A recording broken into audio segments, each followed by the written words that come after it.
Hari ini kita bersyukur Bapak Ibu, di minggu yang kedua ini, di bulan yang kedua juga,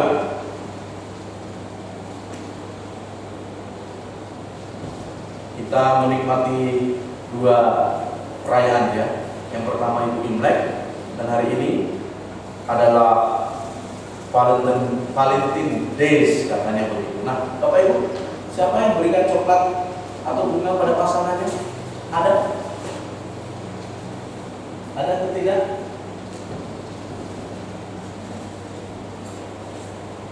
Apakah sudah tidak terkenal lagi Bapak Ibu? Saya tanya dulu Bapak-Bapak ini. Bagaimana Bapak-Bapak? Apakah momen penting dari hari Valentine ini untuk pasangannya? Adakah yang spesial untuk pasangannya? Biasanya kita pasang itu dekorasi di tempat ini ya, dengan penuh dengan warna-warni, khususnya warna pink begitu ya, melambangkan merekahnya warna kasih sayang ini. Nah, apakah sama dengan kasih sayang yang terpancar hari ini Bapak Ibu?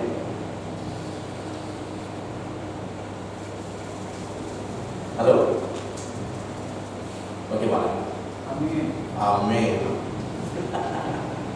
Ya. Nah, Bapak Ibu dikasih Tuhan, tema kita hari ini adalah kasih yang sejati. Ya. Tema ini bukan tema yang jarang kita dengar, tapi kasih merupakan identitas dari kehidupan kita selaku orang Kristen. Amin Bapak Ibu. Orang Kristen pasti punya kasih, dan orang Kristen memiliki kasih. Dari mana kasih itu? Ya, jelas kita akan menjawab kasih itu dari Tuhan kita. Ya, Tuhan Yesus memberikan kita kasih. Seperti yang kita baca hari ini Bapak Ibu. Ya.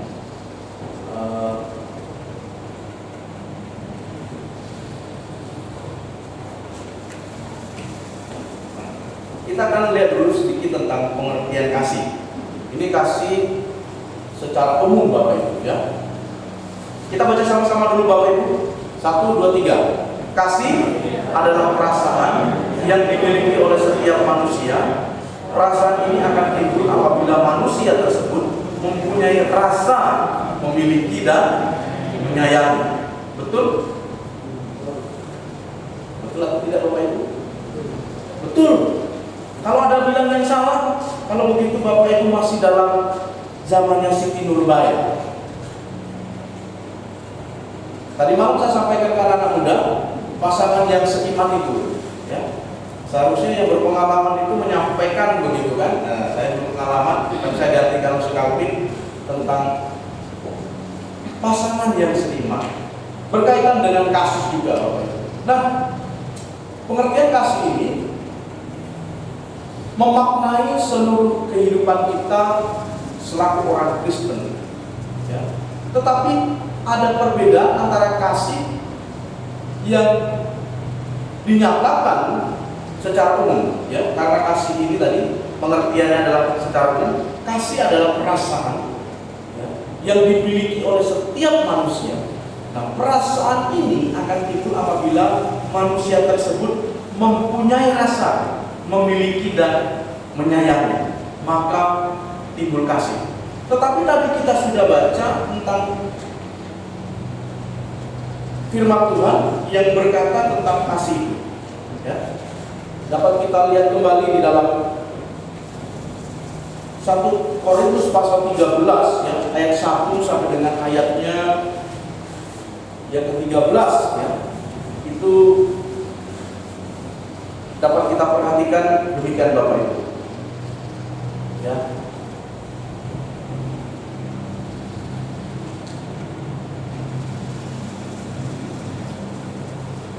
Satu Korintus pasalnya yang 13 ya, ayat 1 itu berkata demikian. sekalipun aku dapat berkata-kata dengan semua bahasa manusia dan bahasa malaikat, tetapi jika aku tidak mempunyai kasih, aku sama dengan gong yang berkumandang dan canang yang bergemericik. Dalam bahasa sehari-hari itu dikatakan omong kosong. Ya. Jadi Bapak Ibu, peringatan ini ya kepada kita dituliskan oleh Rasul Paulus dengan maksud demikian. Rasul Paulus menuliskan surat ini kepada jemaat di Korintus dengan maksud demikian. Paulus memiliki dua alasan mengapa Paulus menuliskan tentang kasih ini. Latar belakang dari penulisan surat ini adalah yang pertama, untuk membetulkan masalah yang serius di dalam jemaat Korintus yang telah diberitahukan kepadanya. Apa masalahnya? Orang-orang di Korintus ini mereka punya banyak karunia. Orang-orang Korintus ini memiliki banyak karunia. Mereka jemaat yang begitu spesial. Jadi orang Korintus ini ya, mereka banyak memiliki karunia. Jadi kalau Bapak Ibu punya karunia atau bahasa kerennya itu talenta, maka biasanya orang yang punya talenta itu terkesan seperti yang tertulis di dalam 1 Korintus 13 ayat 4 itu. Ya, nanti masuk di situ. Kenapa? Ya, secara umum begitu. Nah, Rasul Paulus menasihatkan kepada jemaat di Korintus supaya mereka ya tidak melakukan sesuatu yang melukai hati Tuhan. Ya. Bahwa kehidupan mereka yang penuh dengan karunia, tetapi mereka tidak memiliki kasih. Ya. Mereka punya banyak yang namanya karunia. Tadi disebutkan satu persatu. Sekalipun aku mempunyai karunia untuk bernubuat, dan aku mengetahui segala rahasia dan memiliki seluruh pengetahuan, dan sekalipun aku memiliki iman yang sempurna untuk memindahkan gunung, tetapi jika aku tidak mempunyai kasih, aku sama sekali tidak berguna. Itu kata Paulus, Bapak Ibu. Ya, bukan kata saya. Kalau kata saya, ya saya belum memiliki kasih sempurna, Bapak Ibu. Kenapa? Hal ini begitu sangat, kalau saya baca berkali-kali, ini menyinggung kita, Bapak Ibu ya. Ini menyinggung kepribadian saya dan Bapak Ibu. Ini menyinggung kehidupan kita selaku orang Kristen. Kenapa? Apakah kita sudah sempurna melakukannya? Kita akan jawab tidak. Makanya saya cari-cari, mengapa ada hari kasih sayang? Berarti ya, pada bulan-bulan setelah bulan Februari ini kasih sayangnya itu sudah tidak ada. Gimana Pak? Setuju tidak Pak? Tidak. Oh tidak. Ya, tadi malam saya sampaikan aja. Ya, bulan Januari kita masih penuh dengan nuansa tahun baru. Jadi ya masih kumpul dengan sanak keluarga, ya kan, masih kumpul ini dan itu. Kita masih menikmati sukacita ini. Nah, masuk bulan Februari biasanya juga di situ juga erat dengan, kalau yang Chinese, di situ ada Imlek, ya kan? Biasanya Imlek juga nuansanya juga penuh dengan sukacita, sama seperti orang merayakan Idul Fitri. Ya, sama. Kenapa sama? Euforianya sama. Kunjungan, makan-makan, jalan-jalan, ya sungkeman, betul ya? Bukan kayak kalau Imlek kan kita saling ke rumah, nanti anak ya minta maaf ke orang tua karena setahun yang lalu sudah banyak salah, begitu ya. Ya, kalau orang Batak juga begitu, ada nanti tengah malam baru minta maaf sama orang tuanya. Ini salah betul Pak Lison.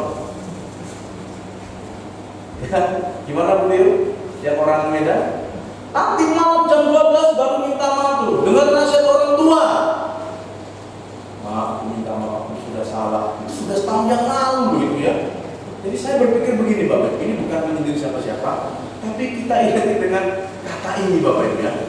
Sekalipun aku mempunyai karunia, bernubuat segala macam, tapi dikatakan kalau kita tidak punya kasih,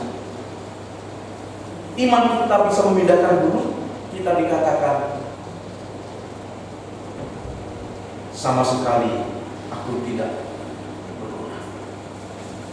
Betapa mirisnya kehidupan saya Bapak Ibu kalau hari ini seperti. Tapi memang ini menjadi acuan kepada kita supaya kita mengingat bahwa kasih yang dimaksud dengan pernyataan dari Paulus ini bukan hanya kata-kata manis saja, tetapi perlu tindakan yang membutuhkan pengorbanan. Karena kasih tanpa pengorbanan itu bukan kasih, tetapi keuntungan. Nah, ya, kita mengharapkan keuntungan. Nanti kita lihat. Itu yang pertama, orang-orang Korintus punya banyak karunia, punya macam-macam karunia, tetapi mereka tidak punya kasih. Itu kata Rasul Paulus. Nah, kemudian bahwa dalam konteks ini Rasul Paulus memberikan kita juga peringatan, ya, walaupun ini memang dikhususkan untuk orang-orang di Korintus, tapi aplikasinya juga pasti kepada saya dan Bapak Ibu. Suka atau tidak suka, kita juga harus belajar tentang hal ini. Karena masing-masing kita ini punya perasaan. Laki-laki atau perempuan punya perasaan. Jadi dia jangan bilang kalau laki-laki itu tak bisa menangis ya, ibu-ibu ya. Ya, laki-laki itu bisa menangis. Laki-laki itu juga bisa sedih. Nah, atau laki-laki nggak boleh nangis, Pak Polisi. Ya. Karena gagahnya kita, maka kita tidak akan menangis. Air mata itu khusus untuk wanita. Tapi yang perlu kita keluarkan sebagai laki-laki adalah air mata buaya. Itu kata Gus Miftah ya, disampaikan itu. Tapi saya tidak setuju. Laki-laki itu bukan buaya, ya kan? Nah, artinya bukan kan? Bukan. Nah, selanjutnya kita akan lihat dalam bahasa Greek atau Yunani ada 3 macam kasih. Kita semua kenal, kita semua tahu ini, kita sudah belajar. Yang pertama itu ada kasih. Yang pertama itu saya tuliskan kasih eros. Ya, secara singkat kasih ini didasari oleh hawa nafsu. Ya, tapi secara rinci bahwa sebenarnya bukan hanya nafsu saja. Eros itu memiliki lebih dari kata nafsu saja, tapi keinginan untuk bersama, keinginan juga untuk membangun dengan nilai yang positif. Jadi kalau ada orang berbicara, biasanya orang melesetkan, wah itu gayanya erotis. Nah, tuh pikirannya ya kan, wah erotis tuh. Orang pakai baju bikini, wah erotis betul ini. Nah, itu sudah masuk dalam ranah ini. Tetapi kasih ini juga merupakan anugerah Tuhan yang juga harus kita syukuri. Ya. Jadi kalau kita sebagai manusia tidak memiliki kasih eros, ya Bapak boleh jawab sendiri-sendiri ya. Nah. Kemudian ada filia atau filio, kasih manusia secara alamiah. Kita punya kasih ini. Maksudnya apa? Tuhan memberikan kita anugerah ini. Kenapa? Karena kasih adalah milik Allah, karakter Allah, sifat Allah, sehingga kita ini yang diciptakan pasti memiliki kasih. Contoh, itu di luar sana ada tamu kita kan? Nah, sudah pergi dia Bapak Ibu ya. Dia sebenarnya mau ikut ibadah tapi tidak berani masuk. Itu orang menurut kita layak kita usir atau kita kasih? Saya mau jawab dari Bapak Ibu. Kalau kita lihat orang, tadi Bapak lihat ya, gimana? Ada orang yang ya katakanlah stres atau ya sedikit ya tidak sehat, lalu memang sepertinya mengganggu. Nah, Bapak Ibu, minggu yang lalu saya juga sempat usir. Wah, saya tidak punya kasih. Kadang-kadang itu jadi plesetan kita. Ya, kan bukan itu maksud. Tapi kita masing-masing ini punya kasih secara alamiah. Kita bisa merasakan dan kita punya empati itu tadi ya. Kita bersimpati. Tuhan berikan kita hal ini. Beberapa minggu terakhir ini Bapak Ibu saya mendapatkan warta baik dari Jawa, salah satu orang tua tuan saya, juga ibu juga, ya, mereka dipanggil Tuhan. Juga bos saya, ketika mendengar itu secara tidak langsung, saya meneteskan air mata. Mengapa? Terharu Bapak Ibu. Saya turut berduka. Kita semua juga sama. Terus hari Jumat yang lalu juga ada rekan guru kita juga meninggal, ya, kakak meninggal. Juga seperti itu. Banyak orang menangis, merasa berempati, merasa kehilangan, dan ini merupakan kasih yang Tuhan beri. Jadi Bapak Ibu, kalau ada saudara kita yang mungkin kekurangan atau kita juga melihat orang-orang yang seperti itu, secara naluri kita akan memberi walaupun tidak ada. Nah ini kasih yang berdasarkan video tadi. Kemudian ada kasih yang dikatakan agape atau agapo, yaitu kasih yang berdasarkan anugerah Tuhan. Dan kasih ini hanya dimiliki katanya oleh Tuhan saja. Karena Tuhan memberikan kasih ini kepada kita menjadi teladan. Jadi kasih ini sebenarnya bukan hanya milik Allah saja, tapi diturunkan kepada kita dengan gambaran Yohanes 3 ayat 16 itu Bapak Ibu. Karena begitu besar kasih Allah akan dunia ini, sehingga Dia mengaruniakan anaknya yang tunggal, supaya kita yang berdosa ini mendapatkan keselamatan. Kasih Allah yang diberikan kepada kita memberikan kita kemampuan untuk berjumpa dengan Allah, untuk bertemu dengan Allah, dan untuk kembali memiliki hubungan yang baik dengan Allah. Caranya bagaimana? Allah sendiri berkorban untuk itu. Maka tadi, kalau kasih yang Tuhan berikan kepada kita hanya untuk cari keuntungan, itu bukan kasih. Maka kasih bisa dikategorikan memberi, ya, atau menerima. Tetapi di dalam hukum Kristen, kasih itu memberi Bapak Ibu. Memberi atau menerima? Bapak Ibu, kasih itu memberi atau menerima? Ya sama-sama adalah. Kalau saya memberi, ya saya juga harus menerima lagi. Maka kemarin saya gambarkan tentang pasangan ini Bapak Ibu. Orang saling mengenal, tidak pernah cocok, tapi karena ada kasih, kemudian ini ada cinta. Ada cinta, maka bisa berjumpa. Tidak mungkin saya dan Bapak Ibu yang sudah berpasangan kalau tidak didorong dengan rasa tadi ada Philia eros itu tidak mungkin, ya kan? Tidak mungkin.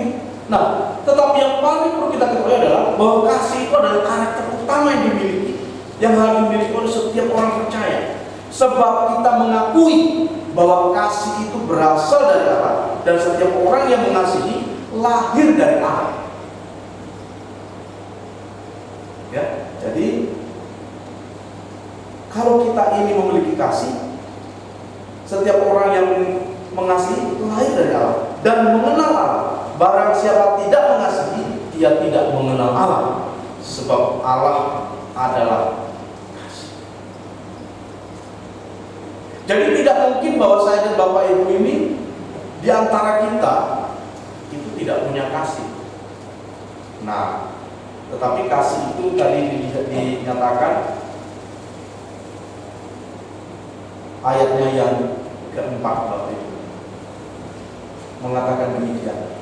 Kasih itu sabar, Kasih itu murah hati. Ia tidak cemburu, ia tidak memegahkan diri, dan tidak sombong.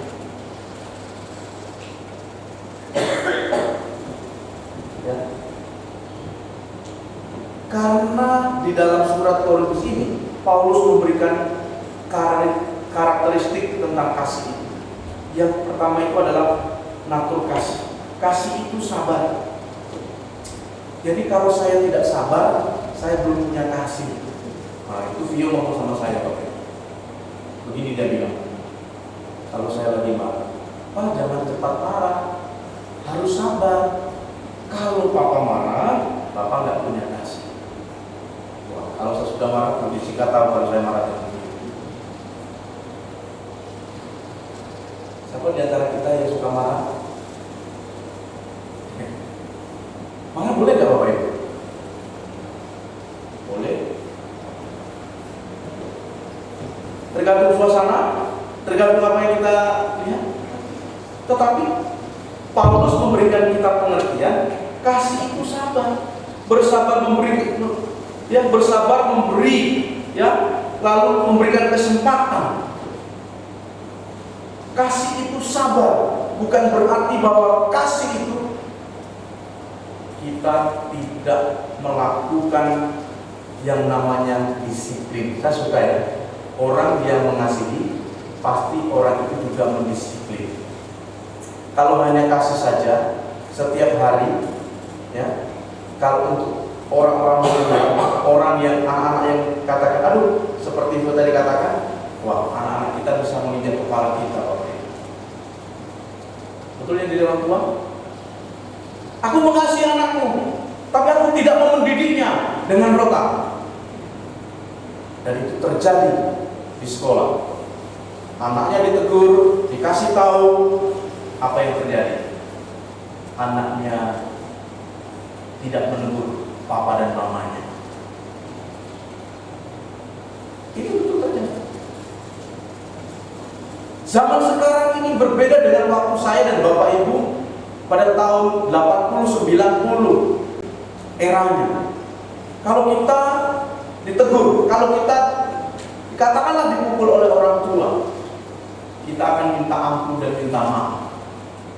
Tapi sekarang gambaran itu tidak terjadi, Bapak Ibu. Yang terjadi malah sebaliknya. Apa? Orang tua dilaporkan ke polisi karena ada Komisi Perlindungan Anak. Saya tidak mengerti konsep dari kata perlindungan anak itu, ya. Tapi saya baca bahwa mereka juga dasarnya juga mengasihi, ya. Jadi anak-anak itu jangan dibentak, jangan dipukul. Nah, kira-kira Bapak Ibu yang punya anak masih kecil, boleh angkat tangan dong. Apakah anaknya juga dilibas? Kalau salah, angkat tangan Pak. Yang pernah mendapatkan libasan orang tua, anak-anak, ya, yang anak milenial ada, minimal dimarah. Lalu kita bilang orang tua memang tidak punya kasih, nggak ada sabar-sabarnya. Lalu kita bilang kalau kamu nanti jadi orang tua, apakah kamu bisa sabar? Nah Bapak Ibu, selanjutnya kasih itu murah hati, ya, bermurah hati atau baik hati. Paulus menekankan ini kepada orang-orang di Korintus, ya. Kasih itu harus sabar, harus murah hati, dan tidak cemburu. Jadi kalau masing-masing kita cemburu, berarti kita tidak punya kasih. Gimana Pak Tete? Betul nggak Pak? Hari ini Valentine, hari kasih sayang. Berarti Pak Tete nggak boleh cemburu sama istrinya. Masuk nggak Pak? Terima tidak Pak? Saya tidak terima Pak. Tadi saya baru baca cerita novel. Ada pasangan suami istri, mereka menikah 5 tahun. Ya, lalu suaminya berkata kepada istrinya, sayang, lebih baik kamu berhenti dari pekerjaan ini biar aku saja yang bekerja. Baik gak suaminya? Baik gak? Lalu kalau kau sudah tidak bekerja, engkau mengerjakan pekerjaan rumah saja sebagai ibu rumah tangga yang baik. Tapi kamu tidak perlu merias dirimu, kamu tidak perlu berdandan, kamu tidak perlu pakai make up. Kamu pakai baju yang sederhana saja.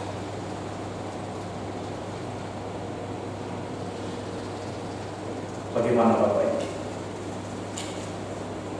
Jadi suaminya ini cemburu kalau ada orang yang melirik istrinya. Tadi saya bilang sama istri saya, gimana?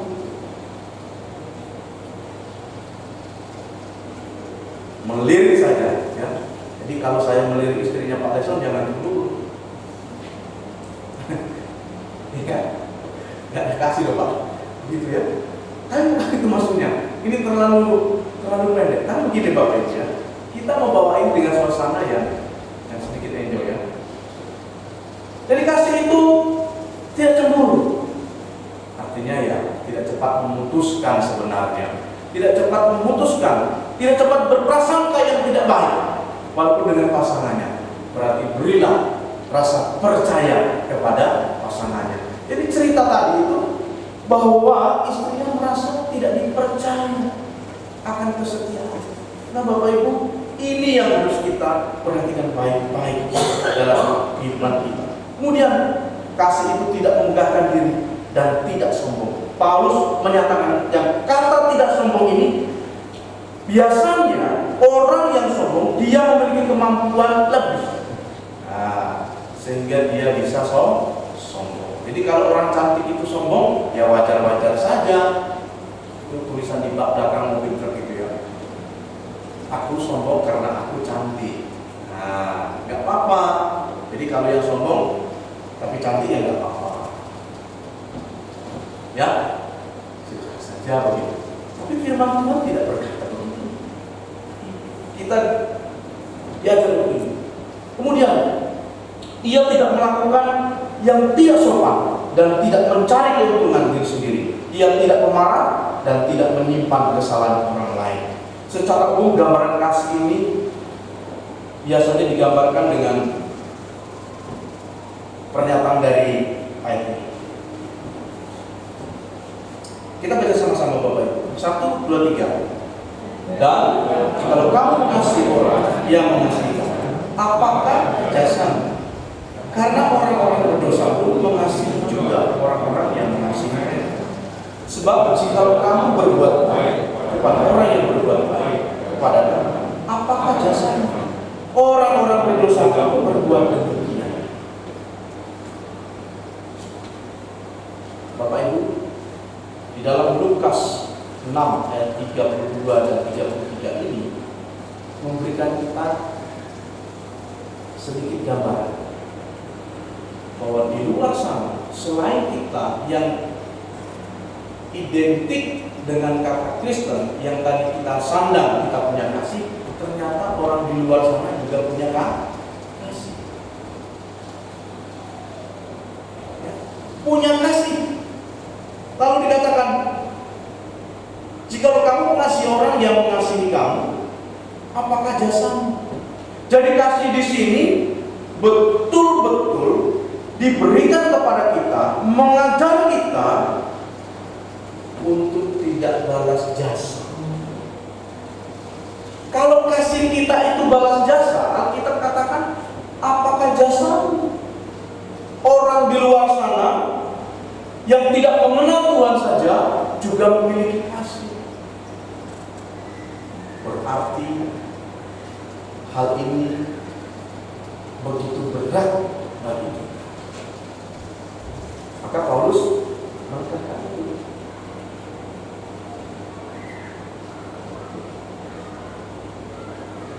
Kalau tadi dikatakan kasih tidak melakukan yang tidak sopan dan tidak mencari keuntungan diri sendiri, ia tidak marah dan tidak menyimpan kesalahan orang lain, Ayat 6 juga berkata, ia tidak bersuka cita karena ketidakadilan, tetapi ia bersuka cita karena kebenaran. Semua sudah kita lakukan. Tapi ini juga dilakukan oleh orang-orang yang berdosa. Orang-orang yang tidak mengenal Tuhan juga melakukan itu. Berarti standar yang diberikan kepada kita harus lebih tinggi daripada mereka. Bagaimana Bapak Ibu? Kasih kita itu harus lebih daripada mereka. Apa yang kita lakukan harusnya lebih daripada mereka. Tapi biasanya seringkali kita menjadi batu sandungan. Saya dan Bapak Ibu kekurangan dengan hal ini. Kita masih kurang dalam hal ini. Bukan Bapak Ibu saja, termasuk saya. Jadi hari ini Bapak Ibu, kita diminta untuk menindaklanjuti pernyataan dari aspek kasih ini Bapak Ibu. Bulan ini kita merayakan hari ini kasih sayang, hari kasih sayang yang biasa ditandakan dengan coklat dan bunga mawar. Ya kan? Kebiasaan muda, betul ya?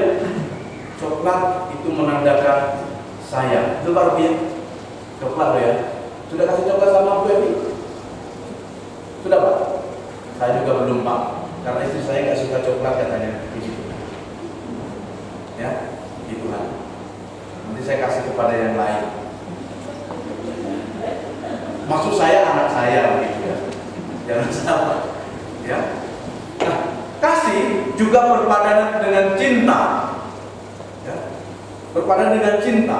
Tetapi cinta itu jauh kadarnya dengan kasih. Ya. Cinta itu biasanya diungkapkan hanya karena tadi kasih eros saja. Ya. Dan hal ini memberikan kita sedikit pemahaman. Ya. Nah, kita baca Bapak Ibu 1, 2, 3. Rasul Paulus menyatakan bahwa kasih lebih besar daripada iman dan pengharapan, lebih mulia dari segala karunia roh. Sebab kasih tidak berkesudahan, kekal selama-lamanya. Tapi saya mau mengartikan demikian. Orang yang punya kasih, ya pasti dia punya iman. Orang yang punya kasih, pasti dia punya pengharapan. Jadi iman dan kasih itu berjalan seiringan. Jadi kalau kita punya kasih saja, tidak punya iman, lalu kita tidak punya pengharapan, apakah cukup Bapak Ibu? Memang betul. Kasih itu dikatakan tidak berkesudahan. Jelas. Tapi iman dan pengharapan itu pastinya sejalan. Artinya begini, orang yang memiliki kasih, dia pasti juga memiliki iman sekali lagi. Orang yang punya kasih, dia punya pengharapan. Iman kepada siapa? Iman kepada Tuhan yang memberikan dia anugerah ini.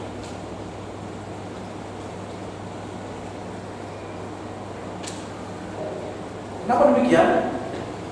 Kita membandingkan kasih orang Kristen dengan kasih orang Buddhis. Dalam ajaran Buddha, membunuh semut itu tidak diperbolehkan. Bunuh semut ya, serangga itu tidak boleh. Orang Kristen, apalagi orang Medan, termasuk juga saya, menyeket itu adalah kalimat yang paling baik. Betul Pak Amrin? Seket. Kalau orang Jawa seket itu 50, saya tidak tahu dulu.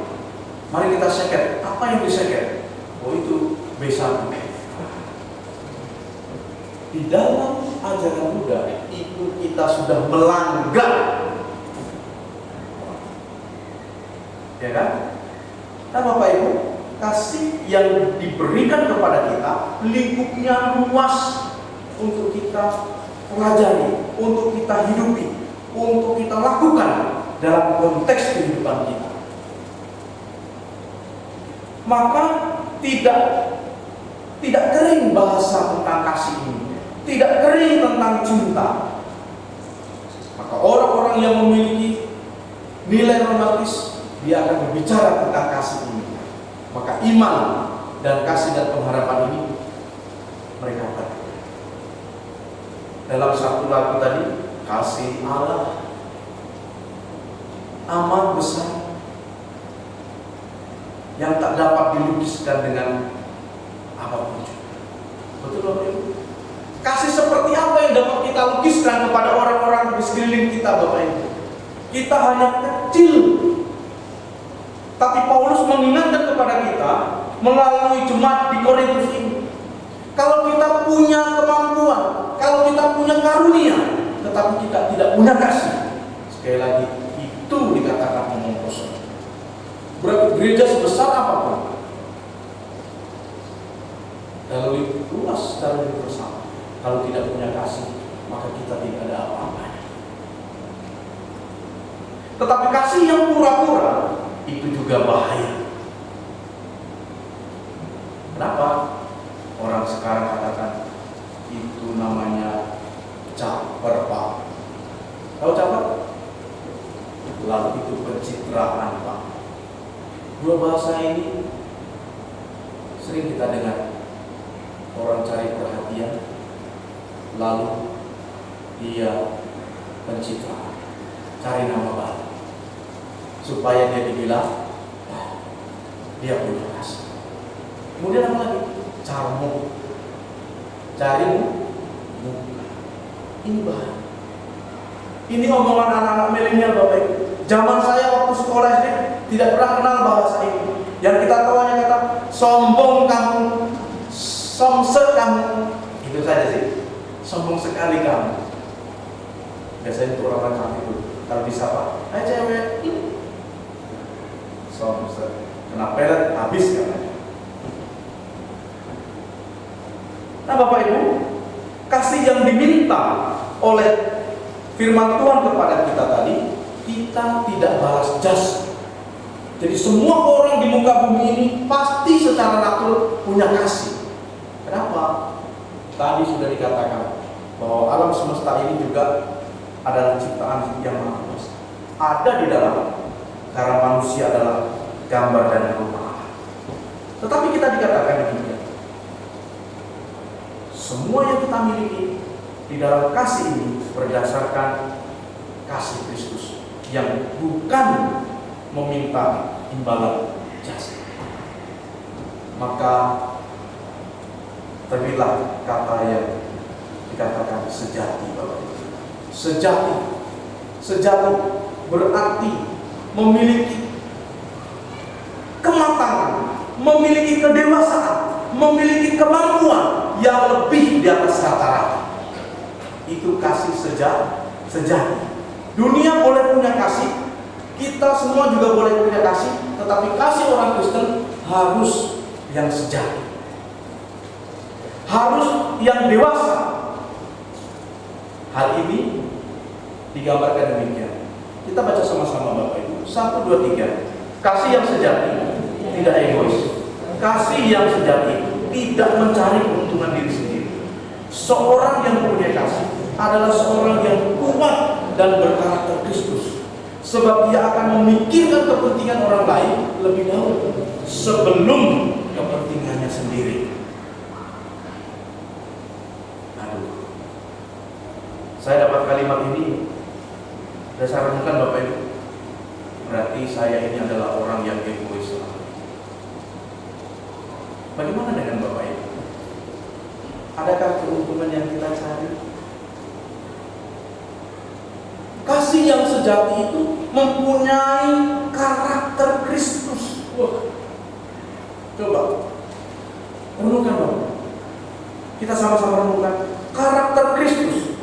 Saya catat demikian. Karakter Kristus berarti memiliki tingkat kedewasaan, memiliki kemampuan untuk menyeleksi, untuk memberikan ruang lingkup yang lebih luas daripada dunia ini mengatakan tentang kasih itu.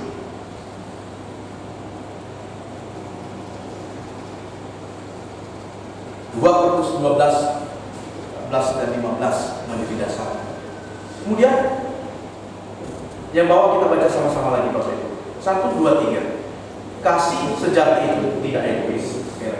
Allah yang mengasihi kita bukan pribadi yang egois, tetapi karena kasihnya kepada dunia ini, Ia menyerahkan anaknya yang tunggal menjadi karunia penyelamat. Ini basic kita, Bapak Ibu. Basic untuk mengenal Allah. Masing-masing kita punya aplikasi, punya cara untuk mengeluarkan kasih kita kepada orang lain. Mungkin cara-cara yang kita baca ini, ada yang kita sudah lakukan, ada yang sudah kita berikan kepada orang lain, dan tujuannya untuk kemuliaan nama Tuhan. Kan begitu. Maka kasih Kristus yang mendasari hal inilah supaya saya dan Bapak itu melakukan hal ini. Selanjutnya, kasih yang sejati bagaimana?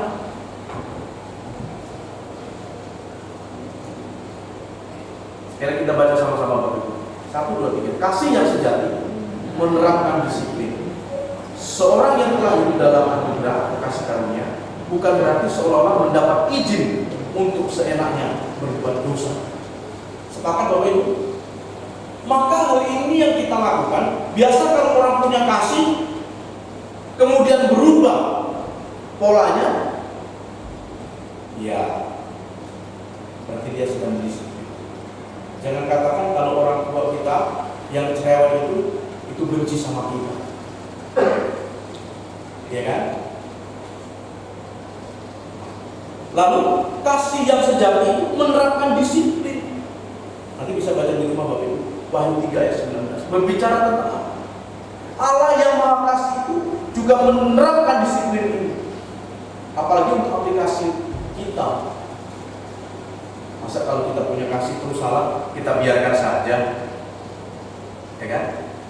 Sama seperti orang demo, ada polisi di situ, ya. Maaf, Pak Polisi ya, demo menghancurkan segala macam, kok gak ditangkap-tangkap itu ya?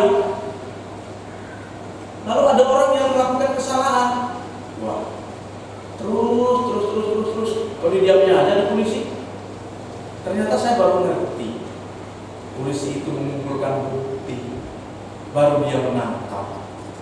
Polisi tidak gegabah, tapi polisi ia berhikmat untuk menangkap seseorang. Betul Pak Polisi ya? Kalau langsung tangkap gimana? Salah tangkap katanya. Salah lagi polisi. Ya, kalau kita mereka disiplin karena kita, siapa yang salah? Orang tua? Orang tua katanya kurang ajar. Nah hari ini Bapak Ibu, kita juga belajar tentang itu. Kalau kita punya kasih, berarti kasih itu juga berdisiplin. Jangan sembarang kita kasih. Ada caranya. Kalau gitu sekarang saya tidak akan kasih lah.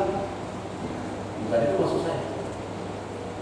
Karena kasih itu tadi hitungannya tidak membalas jasa. Selanjutnya Matius 6 ayat 33 simpulkan demikian. Kasih yang sejati itu mengutamakan Allah. Ketika seorang Kristen mengutamakan Allah dan kebenarannya, maka ia sedang hidup di dalam anugerah yang berlimpah. Apakah demikian Bapak Ibu? Orang yang memiliki kasih sejati itu pasti juga mengutamakan Allah. Ketika seorang Kristen mengutamakan Allah dan kebenarannya, maka ia sedang hidup di dalam anugerahnya yang berlimpah. Laksana mata air terus mengalir tanpa berhenti. Bukankah kita suka dengan yang berlimpah? Tapi kita sering lupa dengan sumber yang berlimpah ini. Nah, kasih ini juga diberikan dan kita tujukan juga kepada Allah Sang Pemberi kasih. Nah, ini ada sedikit pantun Bapak Ibu. Kita baca sama-sama Bapak Ibu. Bukan titik yang buat tinta, tapi tinta yang buat titik. Bukan cantik yang buat cinta, tapi cinta yang buat cantik. Bukan kita yang mati untuk Tuhan, tapi Tuhan yang mati untuk kita. Karena kasih-Nya diberikan kepada kita, maka kita mendapatkan. Kalau di dalam kata pantun ini saja memberikan kita kata-kata yang tidak begini, kata sanjungan ini, berarti kasih itu hidup di dalam kita, hidup di dalam kasih. Maka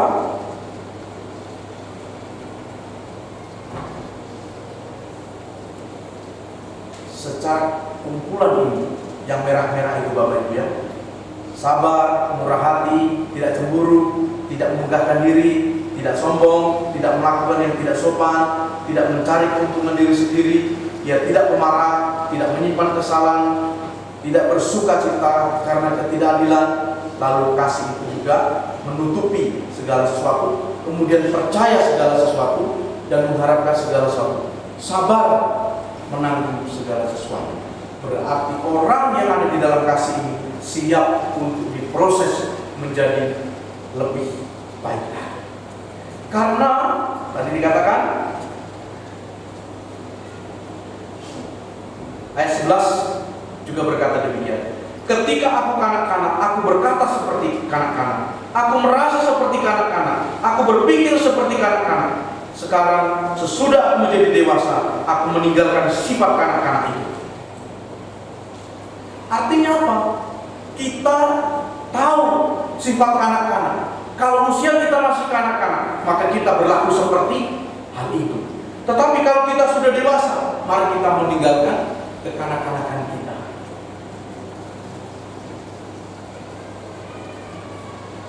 Tidak mudah Bapak Ibu, tidak mudah.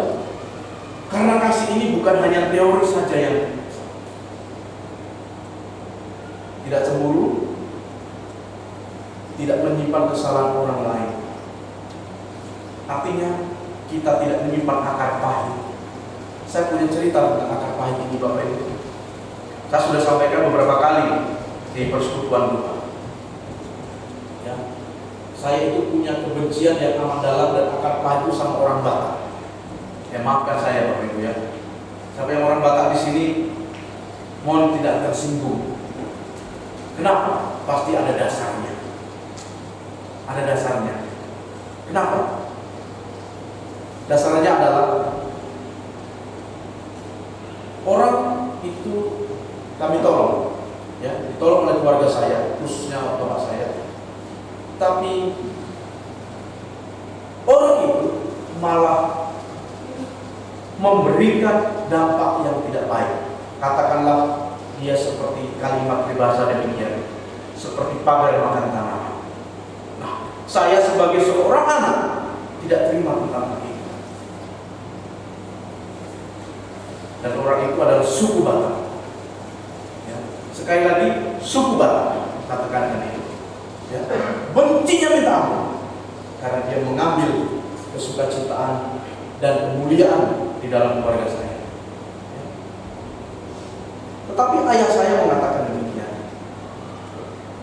Ampuni orang itu, kasihi orang itu, dan lepaskan pengampunan. Nah Bapak Ibu, khususnya bapak-bapak, apakah Bapak Ibu jika pasangannya diambil oleh orang lain, apa yang Bapak Ibu lakukan? Marah? Tidak terima? Itu pasti. Itu harga diri. Tapi orang tua saya, bapak saya, dia tidak melakukan hal itu. Maka saya mengatakan bapak saya itu pengecut, laki-laki yang tidak menghargai. Tapi berbeda dengan pemikiran saya, bapak saya punya hal yang berbeda. Kasih Tuhan itu sudah besar dalam hidup saya, maka saya diminta untuk mengampuni orang itu. Dan itu terbukti. Orang itu datang. Saya sudah siapkan linggis Bapak Ibu. Masuk rumah saya, kepalanya pecah. Tapi bapak saya bilang, suruh masuk, ajak makan. Mari kita bersama-sama. lebih dari 5 tahun saya menendang rasa kepahitan ini Bapak Ibu, khususnya kepada orang Batak. Tapi Tuhan singkapkan hal itu kasih ini. Saya menikah dengan suku Batak. Ada istri saya itu.